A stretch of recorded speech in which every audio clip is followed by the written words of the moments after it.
So today I'm talking to the podcasting queen, Annemarie Cross, about podcasting and live streaming, because you are the podcasting queen, but I think you might also be becoming the live streaming queen as well.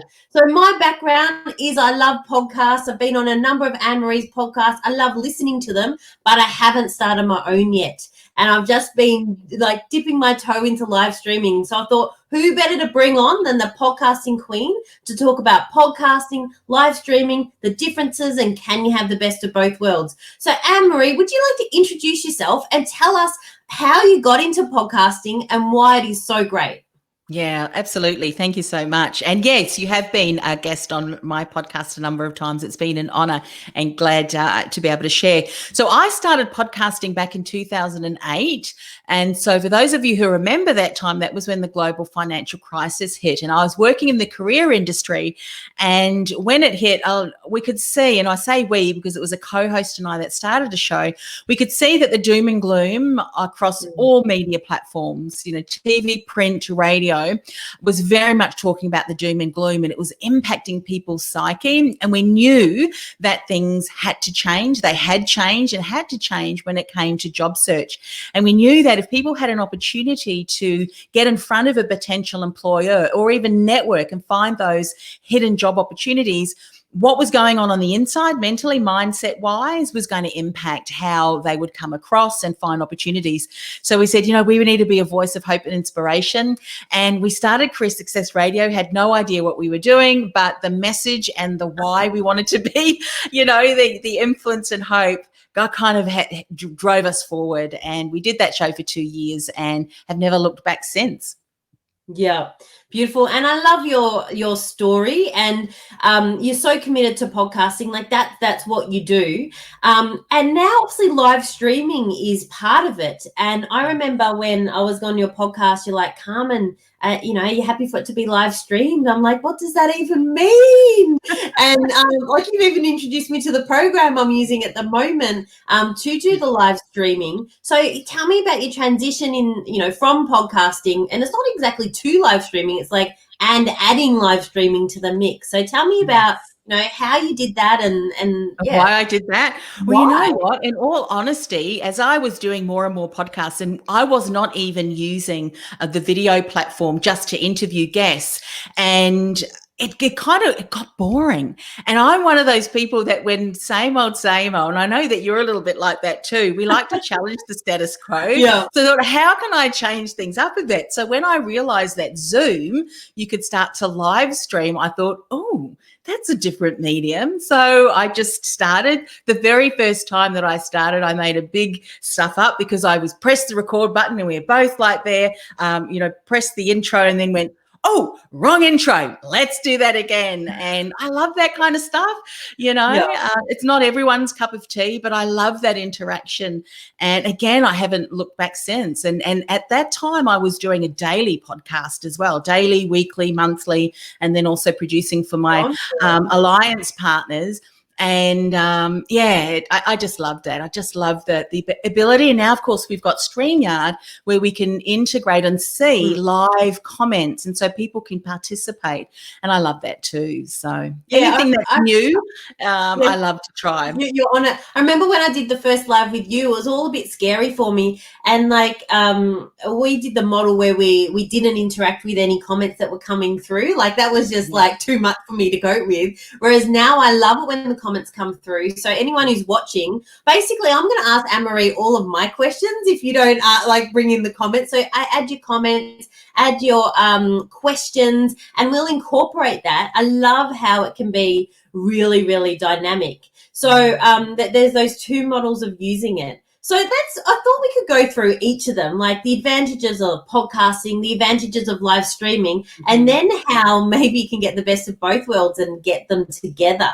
Yes. So let's just talk about podcasting. So when you speak about a podcast, what do we mean?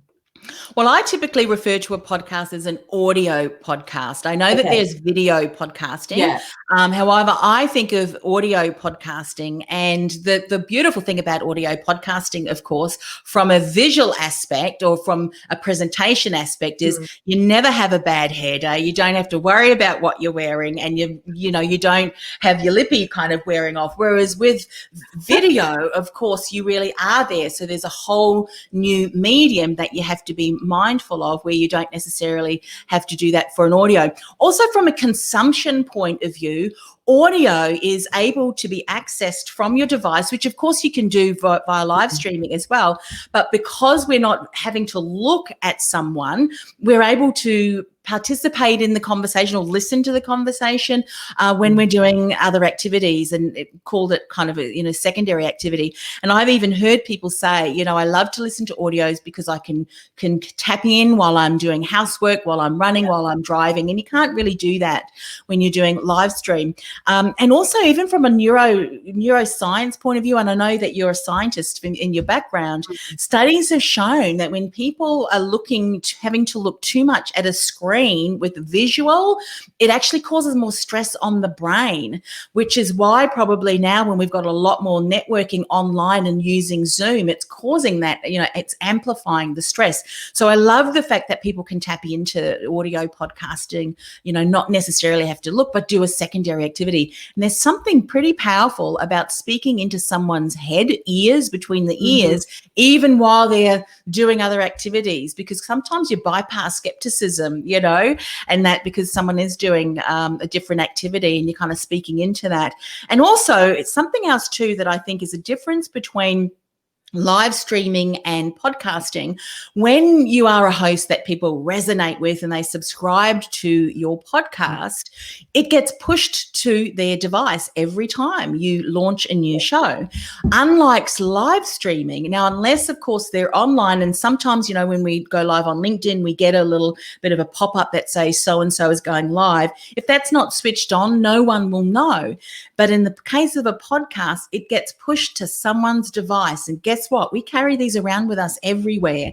So there's something that's pretty awesome about that as well. So those are, it's just some of the advantages for sure.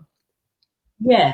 And I know when you're talking about your hair, I'm like, I've adjusted my hair like 5 times already in this live stream. I do it all the time. It's like, oh my goodness. And whatever. It gets confusing because there's mirror image. But I know as a consumer, like I consume a lot of podcasts. I love podcasts. I'm a very auditory learner, so I listen to them. And I think the other thing that you've inferred, but you haven't quite said, is this live stream at the moment, how I've got it structured, is it doesn't end up in the podcasting apps. I don't even know what there is no place to go to. It's just sitting there. Yeah. So unless people stumble across it, or you've got some form of system that repurposes it, it may never be found. Yeah. Whereas when you're talking about the podcast, you're primarily talking about the audio, but you're also talking about something that does end up somehow, and I'm sure you understand how, into all those systems so it can be pushed out. I know I get so excited when I've got a few of my favorite podcasts and I'm like, oh, have they released the next one yet? I'm waiting with bated breath. So it's pretty cool. So podcasting's awesome. You're the podcasting queen. There's no question that you would love podcasting, but tell me about live streaming. What are the advantages there? I love the advantages of live streaming, and I'm seeing this and even hearing and observing from other people as well. There's something that enables you to build a level of trust that you just cannot build through another platform, because you are live here right now. And I love to refer, and I often do, to Edelman Trust Barometer. And if anyone hasn't heard about that organisation, really get onto it, because they're doing some incredible work in the industry where they regularly, once a year, they poll, they survey people from all around the world around the area of trust. And it's come to pass that because of a lot of the mistrust, fake news, all of the stuff going on between the debacles with different governments and whatever, we're not going to get into that, but there is a level of mistrust. At the moment, we're in a trust bubble because everyone is looking at all the different aspects, new media, they're looking at government, they're looking at industry, they're looking at NGOs. what are we, what's happening? What are we going to do? All of that. But prior to COVID happening, there was a level of mistrust. And so as CEOs of our business, we've got an opportunity to be able to speak into a lot of the things which our community is interested. And if our community also is our ideal clients, imagine bringing that forward in a way that they're able to listen, to watch, to engage.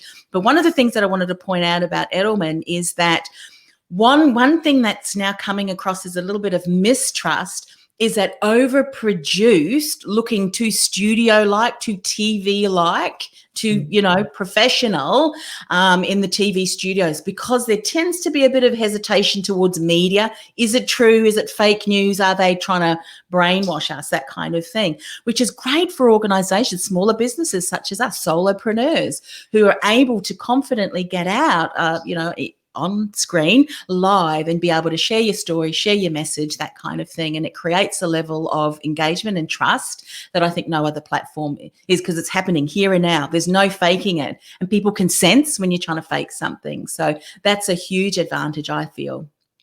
Yeah. So because it's like really raw, any mistakes I make, any funny faces, any bad hair days, like it's just all there for everyone to see, isn't it? Yeah, absolutely. Yeah. Absolutely. And so the advantages of building trust, tell me about that. I think trust is so important, because if you don't have trust, no one is really going to invest in you. No one's going to recommend you if you are someone that is known or you have a reputation that you've built as untrustworthy. Something else that I'm going to pull into, it's not just me talking, but Edelman Trust Barometer said that the way that we build trust has dramatically changed in 2020. And I think it will continue moving forward, even after we come out of this and that our new normal. And that is, trust is built on two things: competence and ethics. Competence and ethics. And to me, competence means excellent, doesn't it? It's being good. It's being, excellent in what you do. And ethics is all around integrity. It's all around, the aspects of, fairness, equality. And I think organizations, and I'm talking even smaller brands right through to larger organizations, need to ask themselves, are we demonstrating competence in what we do? Are we delivering confidence? Because there's one thing saying something and another thing actually delivering it and living it out day by day and top down, leadership right down to people working on the floor. And when we talk about ethics, I think we're at a stage now where people are sick and tired of being told one thing and businesses operating a different way, from government all through, different areas. And so I think consistently are listening to you, are watching you, because I think an integrated approach is so important these days. So it's not an either or, but an and. Are you doing all of these things, and how are you integrating them? Because otherwise, if it's not integrated, not being repurposed, and if you don't have systems behind it, you're going to wear yourself out too thin. So I think it's everything. Trust is everything, because if I break someone's trust, I'm going to make sure that I do everything in my power to gain that back. Because, I think it's so important. You are your word, isn't it? And your reputation. And so I think that's important. Yeah. And I also often think about, I remember when I started producing content, it wasn't live stream, but recorded content. I was always thinking it doesn't need to be perfect, because I'm actually not perfect. I might surprise you, but no, when a client or prospect comes to me, they're going to get the Carmen who has the bad hair days, who says occasionally, who isn't perfect, has a joke. And so the same Carmen as you see in the live stream is the same Carmen you're going to see if like you are looking at doing work with me. So it's almost like this this test of, who am I as a person, and do we stand for the same things? And, some people like me and some people don't, but they get the good taste for me. You shared with me like a podcast. It requires quite a lot of post-production, doesn't it? And so therefore, like it's a bit more polished than a live stream. Well, it can be. I think audio quality, whilst you have to have a level of audio quality for sure. Yeah. And so we don't do a lot of post-production with our audio, but what I would say to people is to make sure that the show itself has a purpose, and that's with live streaming too. If it doesn't have a purpose, if you don't take people on a journey, if you don't create a hook, if you don't create value, and if you don't deliver on the value that you promise that you're going to share, well, then you're going to lose your audience, whether it's an audio or a live stream. But I also look at it from a point of view too, as to what's your customer's journey? What's the buyer's journey? What piece of content are you creating? Is it in the awareness stage? Is it in the consideration stage? Is it in the decision stage? And are you incorporating factors that are important to your ideal client within that piece of content? And, when we look at I call it the podcast profit pipeline, where are people entering in? Are you nurturing that? So there's a whole lot of components within that. So getting back to what you were asking about, is it polished? I think it has to be authentic, and it has to be delivered in a way that is easily consumed. So with video, if there's a lot of distraction going in the background, and I see a lot of this happening too. People are putting these backgrounds, in the but they're disappearing because they don't actually have a green screen behind them, and all of a sudden or they wear something green. They do have a green screen, and they wear something slightly green, and all of a sudden you see this talking head, kind of moving around. So these are all things that you need to consider. Around, is someone able to consume it, and is it distracting?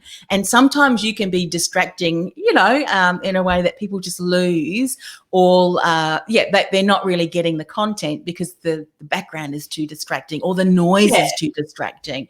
The sound quality. I thought about the green screens and the fancy backgrounds, and some of them look great, but like you said, they have to be executed properly. But also part of me just wants to show people like the actual real background, and sometimes I do that's me too. Yeah, or against the wall, and I'm just like, I don't know. Like for me, at the moment, I might change my mind. I'm prone to that, but at the moment, it's just like that's just what I want to show. Yeah, that's the same with me. I remember doing a Facebook ad. Someone commented, "Oh, look at you sitting there with cupboards and a door behind you." And I said actually, I did that on purpose, intentionally, because I want to show people that you don't have to have a fancy schmancy podcasting studio. But someone said to me the other day, "I love your background. It looks so elegant." I go, "Actually, this is my office. This is where I sit. It's not a background." So, and you're going to attract the right people, aren't you? And deter others. So, I think that, whenever you put yourself out there, podcasting, even live events, whatever, like you go into almost like divide people, and, the right people are going to come towards you. So we're talking about podcasting and live streaming. We've spoken about the advantages of podcasting, the advantages of live streaming, but you're a businesswoman as well. We like to get value. Can you have the best of both worlds? Yes, absolutely. And again, you've got to think of your ideal client or community, and, who are they and what are they most likely doing when they're consuming the content? And of course, we live in a bit of a different world than we did prior to what's happened. So a lot more people are now going to be at home being able to consume. So whereas previously, and I've had someone say to me, previously when I was commuting to work, I was listening to a lot more podcasts because on the train or driving, I could do that. But now that I'm at home, the commute is pretty much 2 steps, and then I'm at work. And so considering what are they going to be doing, and sometimes now you can have people that are going to be looking at live streams, but some people that may not be able to watch the whole thing. Now imagine if you were then able to cut that live stream up into shorter videos, and then that directs them to the longer version of the podcast, and then the call to action from the podcast gets them onto your list, and then you're nurturing. So again, the best of both worlds is, what is the outcome? What do you want to have happen? Where are you wanting to position your thought leadership and become that trusted authority in? And is the content that you're sharing, is it engaging? Is it educating? And is it enticing? I call it the seed and lead strategy, so that by the time people who have listened to the topic go, oh, that was fantastic. I need to get access to that. That next step is going to continue to, encourage engagement offline. And so these are all things that you need to consider. So you can definitely leverage the best of both worlds. When you look at your overall strategy, it needs to be integrated and it needs to kind of nurture those people through that funnel, through that pipeline. Yeah. So there's not one size fits all, but it's around thinking, quite broadly about the strategy. And I know that you support people with that so that they're not just, throwing mud at a wall. They're actually. Strategy is everything. Yeah. I was just talking to someone the other day, when you think about all of these workplaces now, corporates whose team is really up in the air, what a great way to have an internal podcast where the CEO and leaders are able to speak into the lives of their team and stakeholders and people who are influential.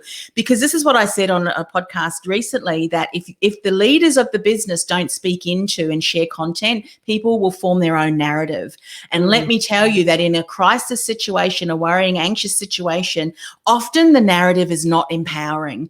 And so again, you can use a podcast as a tool, a live stream is a tool. How you use it and the effectiveness of how you use it is going to determine on the planning and the strategy that you use. And it's going to be dependent on your community, on your audience as well. All these things you need to consider. I've never, because I've worked in big organizations before, looked at their communication strategies and stuff. A podcast has never been part of it, but, Can you imagine if they're going to, if the CEO or whatever, and the CEO may have a bit of humor, can you imagine the team go, oh, it's Monday, fantastic. Bob's going to do, I wonder what he's going to share today. What a great way to connect. Maybe that's an opportunity we could do without him, even if it's like a 10-minute little thing. I love that. That's fantastic. And they'll be talking about it. Get them to share. What do you think? Can you imagine if the podcast can also include a chat with one of the team members? What's happening? Because in our team where we're looking. Always finding innovative ways to get the team to feel more as a team, because they're all, virtual assistants working in their homes, and it can be a bit isolating, but if the team culture is what we're really cultivating. And I think that's a great way. I could just interview a team member, everyone gets to know them, and things like that. So definitely stimulating thoughts. Now, in terms of the technical stuff, so when we did the live streaming and the podcast, so we jumped onto StreamYard, we did it live, we didn't do the interactions with people. So we did it like we would do at a podcast. So there's that format where you can do both. And then there's the other one, which you can just do a podcast or just do a live. Yeah, absolutely. I tend to do both now, which means, so what happened was previously I would be recording for the audio and the visual just happened to be there. But now I realize with the power of live streaming and using StreamYard, I now have a video that introduces. And so we just had the podcast graphic with the intro music, which means my production, my audio team now doesn't really need to do any intro, adding the intro. They will need to add the outro, because when I finish the live stream, I have a video that types in the URL just as a nice way to finish that off. And so, of course, we would only hear music in the audio. So we think of those things. But it does become very much now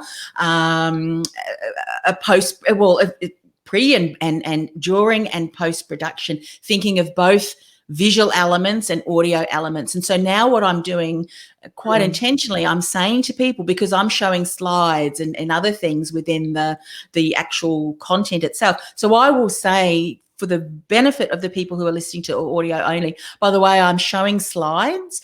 So if you're not yet following us or you want to watch a replay, go and have a look at the show notes, because we'll include the video there too. You don't want to miss out, because I don't want to break rapport. That's one of the things that I see a lot of people do. They go, well, I'm going to do webinars and I'm going to do live streams. I'll just strip the audio and I'll throw it onto my podcast channel. But the thing is, with a podcast, we're listening. So if we're seeing things and we haven't built that we didn't tell them why we're doing this, you'll lose your audience, because it's like, we're secondary citizens then almost, isn't it? Because it's like, well, hang on a minute, we're not seeing anything, so we feel like we're missing out. So you always want to make sure of that. Yeah, so you use the same audio, but the person listening to the live stream will listen to that extra message that's meant for the podcasting people, and the Yeah. podcasting people won't see the picture, but they'll hear that message that's directed for them. And I'll So encourage them that's because that's how I do that. And I encourage them because I want to get them off the podcast and I want to get them off the live stream into my community, you see. And so now I'm intentionally trying to collide those two worlds. That's something else that you need to do as well, I find, is that, and I did that exactly in this particular episode that's coming out. If I do record something and I'm using it on my podcast, the audio podcast, I'll create a little snippet at the beginning and say, hey, by the way, just wanted to pop in. Coming up, there's an audio. This is a recording that I did. If you're not yet part of the community, go and join us, because during that live streaming, because I'm now saying to people, you can become part of the audience when we're live streaming it. So I'm actually trying to pull my audio, because one of the things that we don't know is who's listening. So I'm actually purposefully now trying to pull people off the audio version and get them into the community so that we can have more interaction. So I'm now mindful of that. Yeah. So it's all feeding, and I love how it's evolving. And thank you so much for sharing with us that with us, because I love the strategy side of it. And everyone's strategy is going to be a bit different, but I just love to hear how you're doing it, because it just sparks ideas off for me, and I'm sure it sparks ideas off for other people as well. Yes. So we've covered the advantages of podcasting, the advantages of live streaming. You're experiencing the best of both worlds. You've given us some really tangible insights around how you're managing to harness both of them. And so you're not actually producing twice as much. You're producing something and then being able to purpose it across the things. So, I mean, you spark and so much for me, including maybe we could do a podcast, just an in-house one. So, you know, we've got just a couple of minutes, and I know you are the podcasting queen and can talk about this for ages, and you support people one-on-one and, you know, in groups as well. But what advice would you have for someone who's sitting there going, maybe I might start a podcast or a live stream? What advice? Absolutely. Well, start with the end in mind. That is Stephen Covey's, quote, and it's so important, starting with the end in mind, because a lot of the clients that I work with, and even the community, they want to build their reach. They want to build their reputation as a trusted authority. And ultimately, they want to generate revenue from the clients that they're getting from that community. So what I find is that people, 99.9% of people, are not launching their podcast with the right strategy. So the end in mind is, how are you going to monetize that? Something else that I'm now teaching, and I happen to accidentally stumble across this. Remember Women in Leadership? I'm starting to share the story more. That's the podcast that you were on. Yes, and I actually include you because there's things that you said because I always listen and look out for behavior. What's this behavior, and does this fit into something we can leverage with businesses? And one of the things that you said to me was, because I asked you, I'm interested in you telling your story. So this is what happened. You go, well, I'm going to go and listen to your podcast, because obviously you wanted to prep. And then you messaged me and you said something like, oh, that was so funny. I laughed out loud at that guest. By the way, I'm going to binge listen to the rest of the shows, which often will happen. People will binge listen. People can't binge listen to your live streams because they're not all in one place, and then a lot more energy taken in listening, but they can on an audio podcast. And then eventually you actually became a client. But this is what you probably didn't know about Women in Leadership podcast. I started that podcast after a business partnership went south, and it was the worst business failure I'd ever had. So I thought, I'm going to interview other women and I'm going to be inspired by them. I'm going to learn from them. And 3 episodes in, with a podcast that was just started, a bit of selfishly, because I wanted I needed something to just take my focus on. I got 2 clients. 2 4-figure clients. And I thought, if I can do that accidentally, what could I do, or what's possible if I actually documented the steps that I took and what needed to be in place?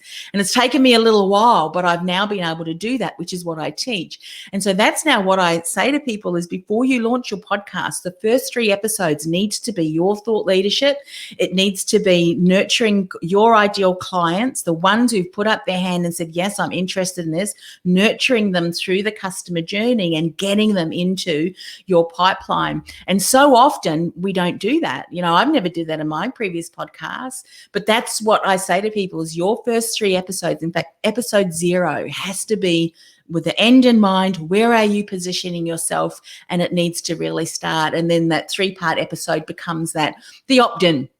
And it gets people off the podcast and onto your list, and then you can start nurturing them through that. And that's why I say to people, start to nurture listeners into leads and inquiries and paying customers from your very first episode, which often is impossible. And one of my clients who's in the process of now putting hers 3-part series together said to me, you're absolutely right. She stumbled across a podcast episode, was interested because people often listen for the topic, come back for the host.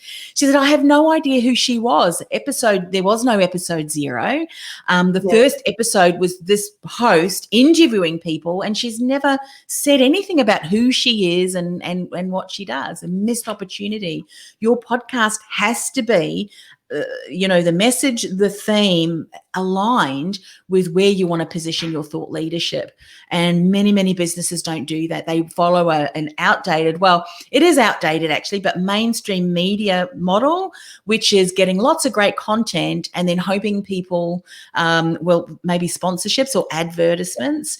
But a podcasting space is different as consumers. We do not want to be bombarded by pointless ads.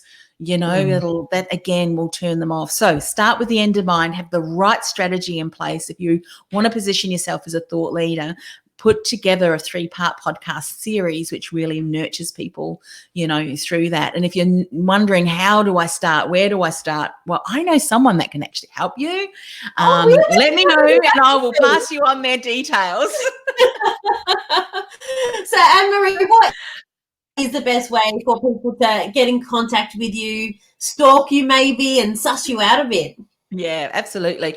Well, you can go and listen to my podcast, Thought Leader, Industry Thought Leader Podcast.com. I am here on LinkedIn. I know that we are also streaming there, but Annemarie Cross on LinkedIn. There's lots of different posts that I'm sharing.